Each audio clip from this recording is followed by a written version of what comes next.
Hello বন্ধুরা, welcome to আরকে sports. আশা করি তোমরা সবাই সুস্থ ও ভালো আছো।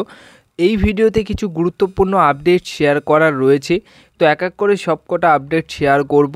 প্রথম যে আপডেটটা শেয়ার করব সেটা ইন্ডিয়ান সুপার লিগ নতুন তাদের টাইটেল স্পন্সর কিন্তু পেয়ে গেছে, বা স্পন্সর তারা কিন্তু পেয়েছে। যেরকম কর্ণাটকের একটি কোম্পানি নন্দিনী, এই নন্দিনী তাদের কিন্তু এখন নতুন স্পন্সর, মানে ইন্ডিয়ান সুপার লিগের নতুন স্পন্সর।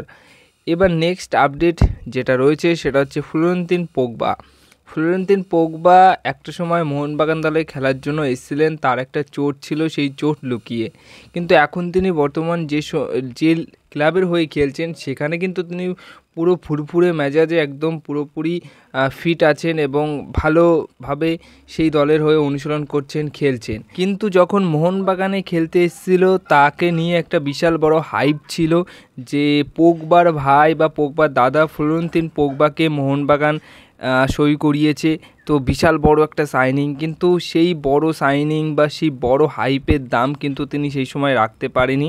কিন্তু এখন তিনি নতুন ক্লাবের হয়ে ভালো খেলছেন, ভালোভাবে অনুশীলন করছেন। কিন্তু সেই সময় যদি মোহনবাগানের হয়ে সেই কাজটা করতে পারতেন, সেই ফুল ফিটনেসে থাকতে পারতেন, তাহলে হয়তো আজকেও আমরা ফ্লোরেন্তিন পোগবাকে মোহনবাগান দলের হয়ে খেলতে দেখতে পারতাম। এরপরে নেক্সট আপডেট যেটা সার্থক গোলইকে নিয়ে। সার্থক গোলই কিন্তু মিউচুয়ালি কন্ট্রাক্ট টার্মিনেট করে নিয়েছে ইস্টবেঙ্গল এফসি দলের সাথে, এবং তিনি যোগ দিয়েছেন আন্তোনিও লোপেস হাবাসের টিম ইন্টারকাশি এফসিতে। তো এবার আন্তোনিও লোপেস হাবাসের আন্ডারে খেলতে দেখা যাবে এই সার্থক গোলইকে। নেক্সট আপডেট প্রীতম কোটালকে নিয়ে। প্রীতম কোটালের যে ডিলটা মোহনবাগানের হচ্ছে বা হয়েছে, সেই ডিলটা নিয়ে সরকারি ঘোষণা কবে হবে? তো দেখো, এখনও অবধি এই ডিলটা নিয়ে কাজকর্ম চলছে। এই বিষয়টা নিয়ে কিন্তু এখনও অবধি পুরোপুরি ডিলটা তো ডান হয়নি। তোমাদেরকে বলেইছি গতকাল যে 90% ডিল ডান হয়েছে, কিন্তু বাকি 10% এখনও অবধি ডিল ডান হয়নি।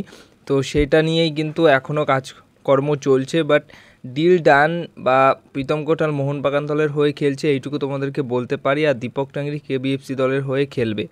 কিন্তু সরকারি ঘোষণা খুব তাড়াতাড়ি আসবে। আর যেই ডিল ডান হয়ে যাবে পুরোপুরি, তখনই কিন্তু সরকারি ঘোষণা চলে আসবে। এরপরে নেক্সট আপডেট যেটা রয়েছে সেটা হচ্ছে জার্সি নিয়ে। তো মোহনবাগান দল যে জার্সি রয়েছে, গত বছর যে জার্সি নিয়ে খেলেছে সেই জার্সি নিয়েই খেলবে। অ্যাওয়ে কিট, হোম কিট সবই একই থাকবে। কিন্তু মুম্বাই সিটি এফসি দল কিন্তু আইএসএল সিজন 11-এর জন্য দুর্দান্ত একটা অ্যাওয়ে কিট ঘোষণা করেছে বা অ্যাওয়ে কিট প্রকাশিত করেছে। আর অ্যাওয়ে কিটটা দেখতে কিন্তু সেরা লাগছে। সত্যি কথা বলতে আইএসএলের প্রতিটা দলের অ্যাওয়ে কিটের ক্ষেত্রে এই অ্যাওয়ে কিটটা, মানে মুম্বাই সিটি এফসির অ্যাওয়ে কিটটা কিন্তু সেরা লেভেলের একটা অ্যাওয়ে কিট দেখে মনে হচ্ছে।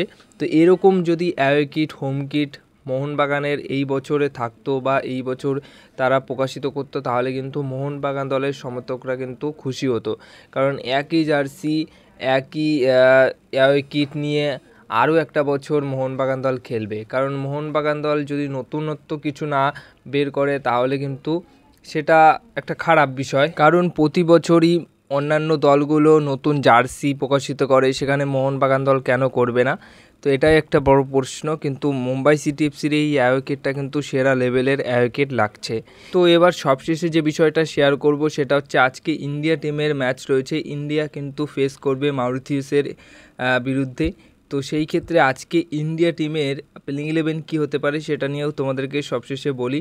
তো প্লেইং 11-এ গোলকিপারে খেলবেন কিন্তু অবশ্যই গুরপ্রীত সিং সান্ধু, রাহুল ভেকে এবং আনোয়ার আলী দুই সেন্টার ব্যাক, আশিস রায় রাইট ব্যাক এবং লেফট ব্যাকে সুভাশিস বোস।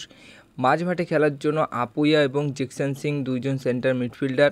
আর অ্যাটাকিং মিডফিল্ড পজিশনে থাকছেন অবশ্যই সাহাল আব্দুল সামাদ, রাইট উইঙ্গারে ছাংতে, লেফট উইঙ্গারে অবশ্যই লিস্টন কুলাসো এবং মানবীর সিং একা স্ট্রাইকারে। এরকমই একটা প্লেইং 11 কিন্তু আজকে তোমরা দেখতে পারো টিম ইন্ডিয়া নামাতে চলেছে মরিশাসের বিরুদ্ধে। তো তোমাদের কি মনে হয় আজকের ম্যাচটা কোন দল জিতবে? অবশ্যই সেটা কিন্তু কমেন্ট বক্সে জানিও।